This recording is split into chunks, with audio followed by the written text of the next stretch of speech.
Oh, there you are, YouTube. Okay, this could be a one-take video. I could make mistakes. If I make some major ones, I'll edit them out, but otherwise this is just going to be me talking. And because work was crazy today, so I didn't really get to film much, but I did get to watch a movie and a half. And the first movie I watched, it was a first time watch, was Bumblebee, like that Transformers spin-off.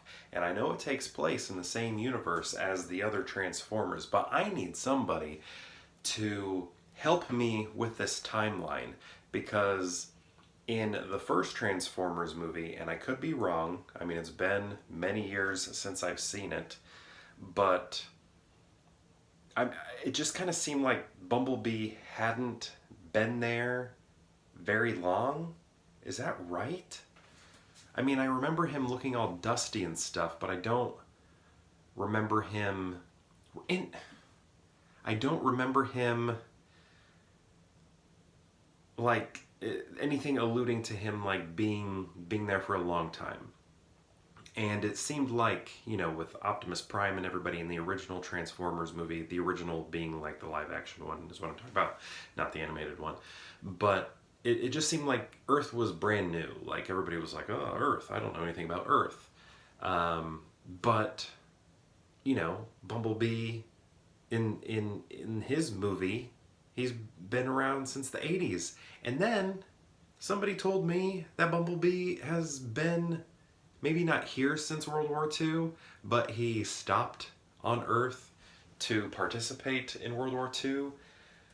I I don't know. I need somebody to clear this up for me. I need a nice little bullet pointed list or timeline drawn out for me to understand what's happening because it just seemed wrong. It seemed to go against what I thought was going on in terms of the timeline with all of these movies. So I haven't seen. Once they started adding Mark Wahlberg, I quit watching them. He's one of, I don't know, I shouldn't say he's one of my least favorite actors because I think he's made a lot of good stuff, but I don't, I don't know. He's not a box office draw to me, I guess. And by the time those movies came out, I was tired of the Transformers film. Love the first one. The following two really well, I wasn't really into those, and then yeah, didn't see the rest. Right? Those yeah, I only saw the Shia LaBeouf ones, and didn't go any further than that. So I know there's probably a lot of information I'm missing there, but when it comes to the first Transformers movie, that first Michael Bay, Shia the Beef movie, it like I felt like it established some things, but I feel like Bumblebee changes those things. Were they just ignored, or do they fit perfectly and I'm just remembering wrong? That could be the case too. I mean, it's been some years since I've seen Transformers, which I should fix because I really like that movie. Anyway, speaking of Bumblebee, outside of the part where I'm like, what? That doesn't make any sense, does it? I mean, they're all. Is this his first time here? Is this? I thought he came later. Like I feel like I remember him crash landing on Earth. Maybe he wasn't one of the people who crash landed because he was in that car lot by himself. So maybe he had been on Earth for a while. Okay. I probably shouldn't even be asking this question because I could just go and watch the movies and find out. But I don't know. If you can speed it up for me, that would be great. But Bumblebee itself, I thought that was I like how it was a smaller, contained movie.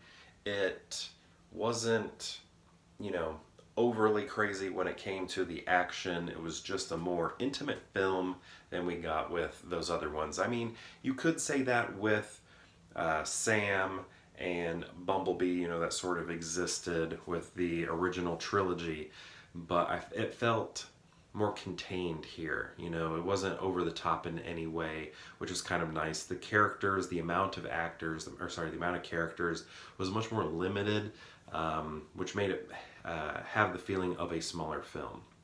And I'm sure it had a much smaller budget. I think I read 130 million or something like that. And I think you can kind of tell in the effects, mostly with the villains.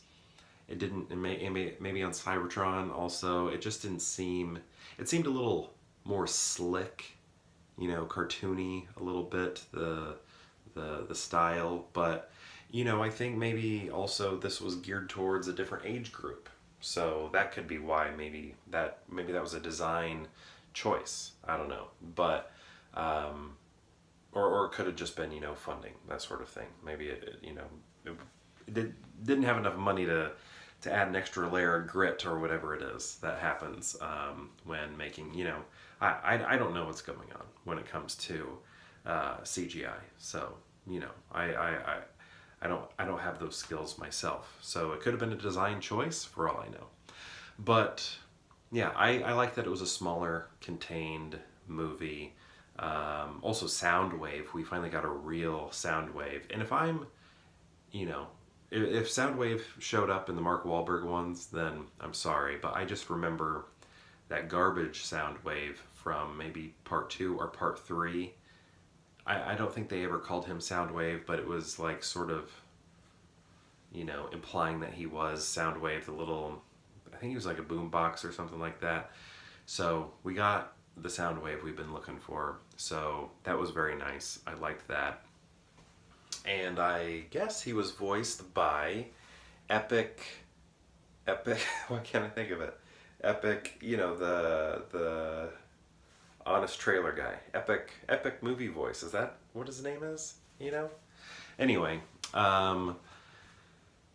yeah, that was cool. But I'm just so confused on the timeline, and I'd like some help understanding that. Also, so after I watched Bumblebee, I put in, I found it on HBO Max, the Deadpool, Clint Eastwood's, last Dirty Harry movie.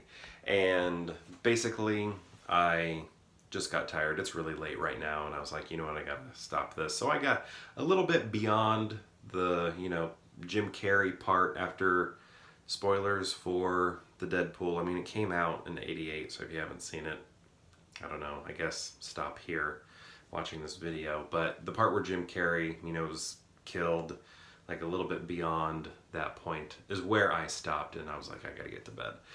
So, came in here and started this one take, and maybe you watched it all. Who knows? Anyway, my big question is I need help with the Transformers timeline because I don't understand it, and I don't really want to go back and watch all those movies. I wouldn't mind watching the first Michael Bay one because I really enjoyed that one, but I really, 2 and 3, I was just kind of like, not really my thing. And then the rest I didn't see, and I don't really want to see those. So, I guess I kind of feel bad about that. But if I could just get a nice abridged example of the timeline and whether or not I'm remembering it wrong or if it did just ignore things, I'm curious. Anyway, I think that's gonna do it, and maybe I'll see you tomorrow for more Pure Hangout.